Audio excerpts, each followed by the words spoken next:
Hi, this is Amy from Design for You Nutrition. Today we're going to talk about kombucha. Kombucha is a funny sounding name for a great tasting drink.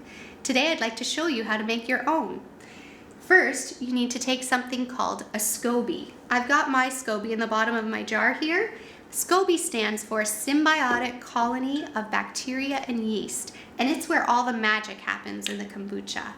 Next, you're going to take sweetened tea that's been cooled. You take about 8 to 10 tea bags or 2 tablespoons of loose leaf tea and add a cup of sugar.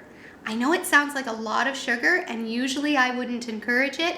However, we need the sugar to help feed the fermentation process. By the time you're ready to drink the kombucha, you'll only be getting about 2 to 6 grams of sugar per cup, which is a far cry from orange juice, which comes in at 24 grams of sugar, or a can of pop that usually comes in around 39 grams. So you're all good with the sugar. We're gonna take the cooled tea. It's important that it's cooled.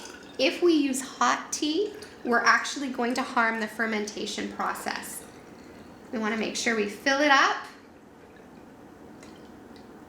and then cover it right away. It's important to cover this sweet brew because it actually will attract fruit flies and other types of insects that will be happy to swim in your kombucha. You also want to make sure that you use a wooden utensil. Using something like metal will actually harm the fermentation process and wreck your kombucha altogether. So the next thing that I like to do is sometimes make a second fermented kombucha. And this is where the fun can really happen. You add things like fruit. In mine I have raspberries and ginger. I add that to the bottom of the jar, pour in some of my fermented kombucha, and then make sure I leave some space at the top.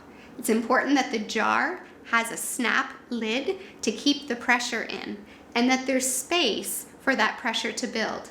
What's gonna happen after about 2 or 3 days on my counter is I'm going to get some lovely bubbles in here, some ginger flavoring, and raspberry as well.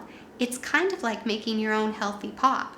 Make sure you keep your eye on it though, because it can get too fizzy too fast and you might end up with a bit of a mess in the kitchen. So about 2 days in, make sure you open and have a taste. If you like the taste, put it in your fridge and the fermentation stops and you're ready to enjoy it. Thanks for tuning in.